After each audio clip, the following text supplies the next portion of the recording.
Hello, everyone, and welcome back to NCOIL One-on-One. With us here today is Michigan Senator Lana Theis, chair of the NCOIL Workers' Compensation Insurance Committee. Senator Theis, thank you so much for taking the time.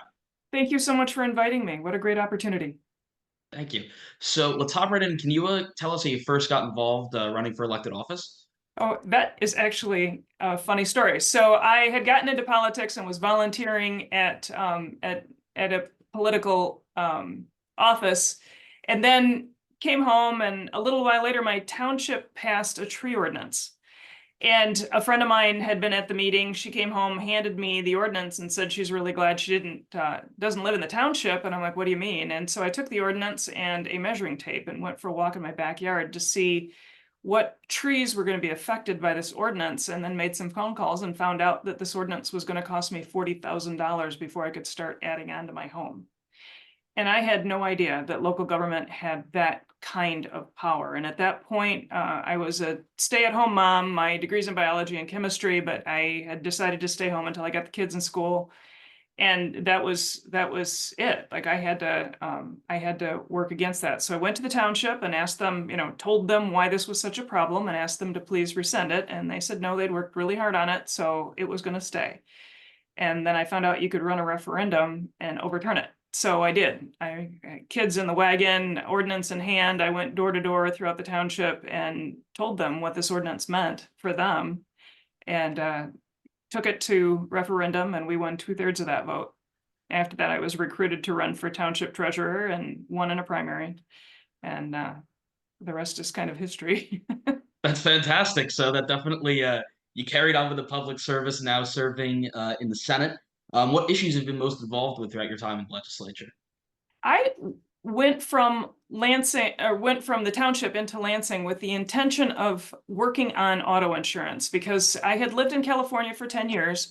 When I came back, I had two bills that went up. So I lived in Southern California in the LA area. The two bills were a phone bill, which made no sense to me because I was always calling Lansing, which is about an hour away from here, and my auto insurance bill. So Southern California, where lanes of traffic can run 13 wide, and I come here in a pretty relatively small town, certainly by California standards, and my auto insurance rates went up dramatically, and I couldn't figure out why. And the investigation into that caused me to want to fix that. And once I was at the township level, that's what I was focused on. Really interesting. So you've served in the state level and on the local level. How do you think serving in those capacities differ? It's actually really interesting. So all politics is local, they say, and that's really true. But when you're doing policy at a local level, the policy not only affects you very dramatically, it affects your immediate neighbors and your immediate friends and the people you go to church with and the people that you're in community with. And so it causes you to think a lot more deeply about the policy than just any particular ideology or um, even financially. So as a township treasurer, I had a staffer who wanted a new stapler. She had one that worked just fine, but she wanted an automatic stapler. And I asked her, and I'm like, fine, if you want to get a stapler, go ahead and buy one. And she's like, what do you mean? I said, well, use your own money. And she said, well, I'm not going to use my own money. And I said, then why would you use your neighbors? And it was a completely different mindset. And so that's the mindset that I took into Lansing with me, that the money really did come out of somebody's pocket. And we really do have a distinct obligation to make sure that we're using it in areas that we are responsible for, and then in the best way possible. That's a great analogy to stapler story, I have to say. Uh, so you've served in both houses of the legislature. Do you feel that perspective kind of gives you maybe a leg up to be a more effective legislator, kind of knowing how it works in each house? Yeah. Yeah. I mean, there's definitively a different mindset. So in the House in Michigan, you serve 2-year terms. In the Senate, you serve 4-year terms. And when I first came into office, the term limits were 3 2-year terms in the House and 2 4-year terms in the Senate. So everybody went into the House knowing they had no more than 6 years. And it gives you a sense of urgency, but also a lack of interest in going on a deep dive to fully understand the subject. You think you know what you're doing, but things are really complicated. So I appreciate very much the Senate's more contemplative approach to getting things done. Historically, that was how we did it. And working in insurance, which is my primary focus, that's a complicated issue. That industry just keeps going and going. There's no point at which you can think you understand it all. And the implications of the policy decisions you make are significant as well. And so making a point to be able to better understand them is really important. And so I appreciate the opportunity in the Senate to do that more. That's great. So you'd mentioned, when you were working on the referendum, you had the kids in the back of the wagon. How do you think public service and your service throughout has made an impact in your family life? That is also a really good question. So my kids already had a pretty good understanding of what elected office meant from a pretty young age. But when I decided that I wanted to run for the House, I sat them down at the table along with my husband, and we said this is what we were thinking of doing, and gave the kids an opportunity at that point to express any of their concerns and potentially veto power, right? Because it is such a huge drag on your time, as it should be. You're in elected office. It's a representative position. You don't go to the grocery store without people wanting to talk to you, and some of whom will come right up and say, I pay your salary. I expect to have you listen to me right now. And that's not an unusual position. I've had people apologize at church, and I'm like, this is a representative republic. You're welcome. That's what our founders came up with. That's the point. It's okay. And then when I'm done being elected, I'll be done being elected, and that's not going to be an issue anymore. But I did ask my husband, this is probably a couple of years ago, how many hours he thought I worked a week. And he said 60 to 80, but it's more like 80. And so it takes a lot of time away from the family if you're putting in that kind of time. And, realistically, you could probably do significantly less, but it's not, I don't know how to do it that way. So that's great. Obviously, you have a full plate in Michigan, but you're also now involved in NCOIL. How did you first hear about NCOIL, and when did you first get involved? So when I won election in the House, they asked what committees you wanted to be on, and I specifically said insurance because of auto no fault. And I asked for leadership in that committee. And so I came in as vice chair in the insurance committee. And the chair, Tom Leonard, told me about NCOIL and told me it was a really good place to be able to gain more knowledge of an area that I wanted to go really deeply in. And he was right. That's It was, great. So it how would was you great know? advice.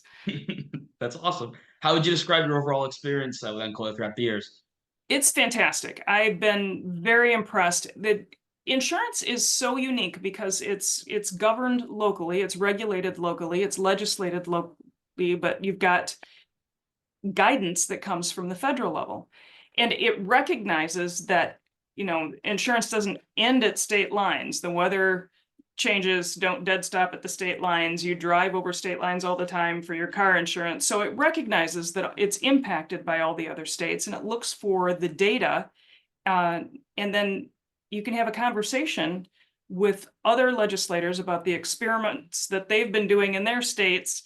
All of this is still an experiment, right? That's the US, that's a representative republic. We have 50 experiments in government. So being able to tap into the other ideas and the solutions that the other states have come up with and what works and what doesn't work is a huge blessing. But that's not a conversation that just organically takes place. You need to get the people together, you need to get onto the topic, and then you need to start to discuss it. And that is what NCOIL does. It helps you go deep on the issues and gives you a much broader knowledge than you would otherwise have in your little vacuum that is whatever your state capital is. Interesting. Are there any issues you want to see the organization take on in 2024 and beyond? I am particularly interested in AI and its impact on insurance itself, the claims, the lawsuits, potential fraud.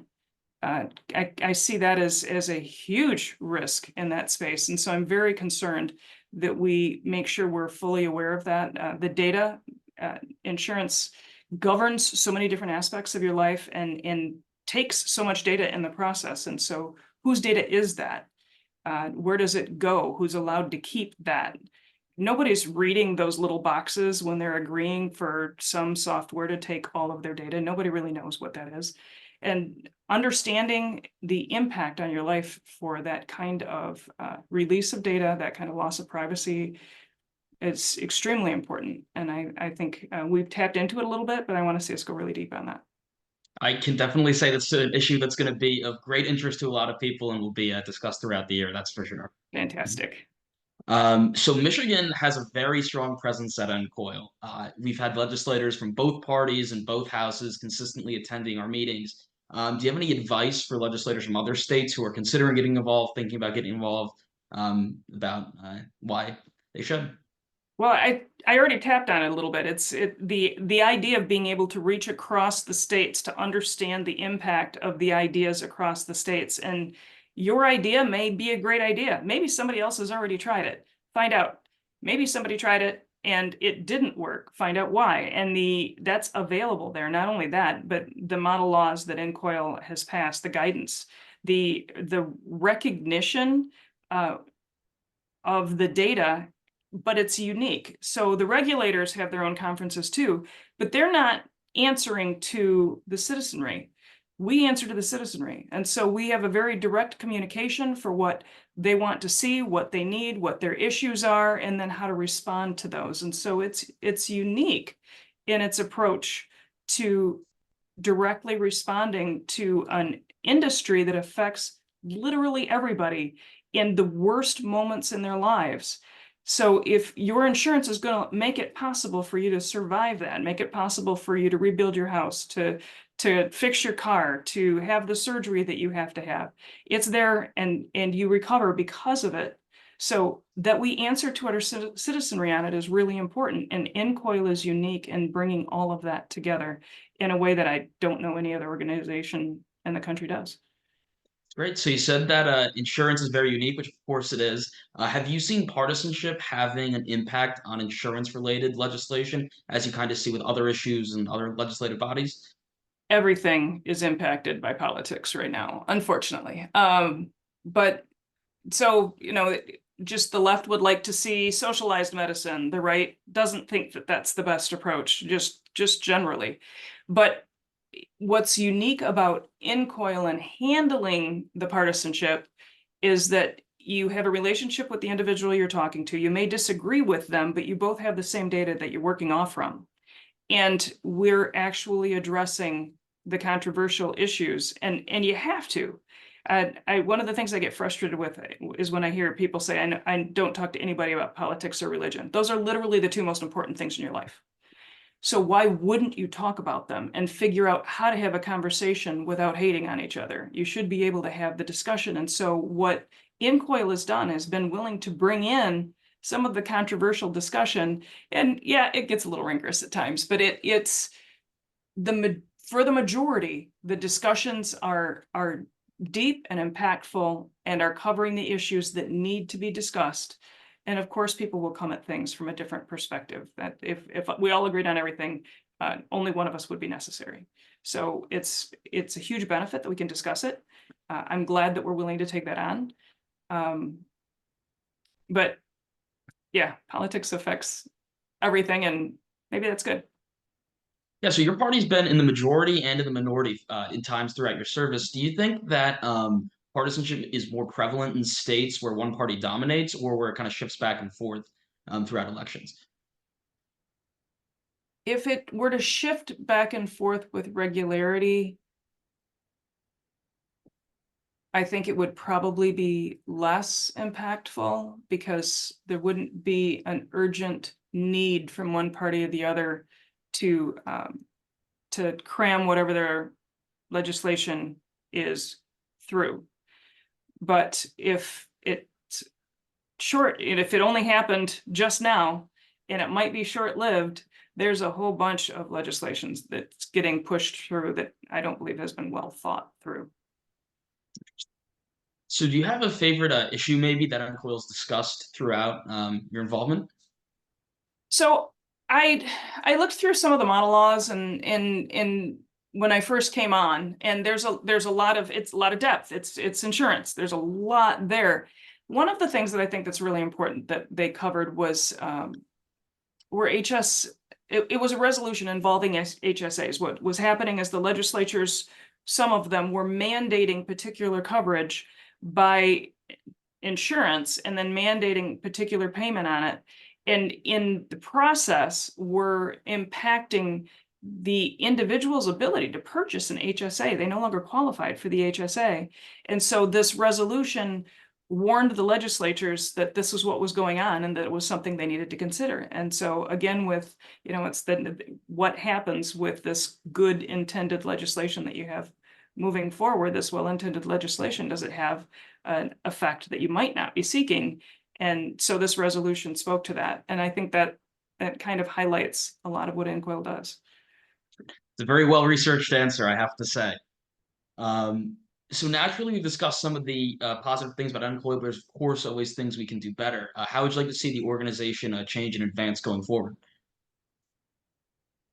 I don't know about changing. I do want it to handle the controversial issues. I want it to look at the things that society is telling us you can't look at. We need to look at the data.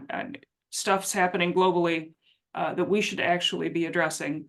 And just because everybody's always said that it's a particular way doesn't mean that it necessarily is. Do we have more information? So I want to see us look at the controversial issues to bring it up and to see whether or not it's something that needs to be reviewed and should be considered for insurance. That's great. So before we let you go, we just have a quick lightning round of questions to help the audience get to know you a little bit better personally. So we'll hop right in. Can you tell us your favorite all-time movie? My favorite movie is You're Too Young. It's A Knight's Tale with Heath Ledger. It's fantastic. If you get a chance, you want to watch it. I will add it to my list. Favorite all-time food? Um, Also weird shakshuka. Interesting. It's I can't say I've tried that one, so I'll have to add that to my list as well. It's really good. Favorite all-time book or author? The most interesting book I've read is an autobiography by Margaret Thatcher. I found out that she has the same educational history that I do. And just her partnership with Ronald Reagan going through an extraordinarily difficult time during the Cold War and how they were able to affect the country, their respective countries, is really amazing.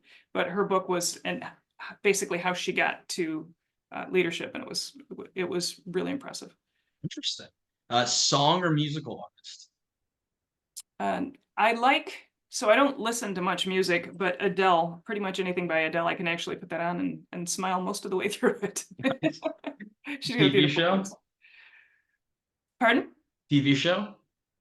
Okay, this is gonna sound weird. Also, I guess I'm weird. And You're Too Young. It's Heroes. It went, I don't know, probably for almost a decade. About all these individuals that had superpowers. And the reason for me is that I like something silly like that is I get enough reality in my reality. I really don't want reality in my entertainment. I have watched Heroes, I will say. So Oh, there we go. we got that It's one. good, right? Amazing. And then last one, 3 dinner party guests, living or dead. Oh, I can't do just 3. Living would be, I want to sit at the table with Jordan Peterson and Bibi Netanyahu and Ben Shapiro and pick their brains. And there actually was a time when the 3 of them were at a table and they videoed it, but I had so many more questions. Dead, I would love to sit at a table with Margaret Thatcher and Ronald Reagan and pick their brains. But for our founders, George Washington and James Madison. All great answers. Before we wrap up, is there anything you'd like to add? I just want to say thank you for the opportunity. It's a wonderful thing to be able to advocate on behalf of NCOIL, and thank you for all you do. Well, thank you. This wraps up this month's NCOIL one-on-one interview with Michigan Senator Lana Theis. Senator Theis, thank you so much for taking the time. Thank you.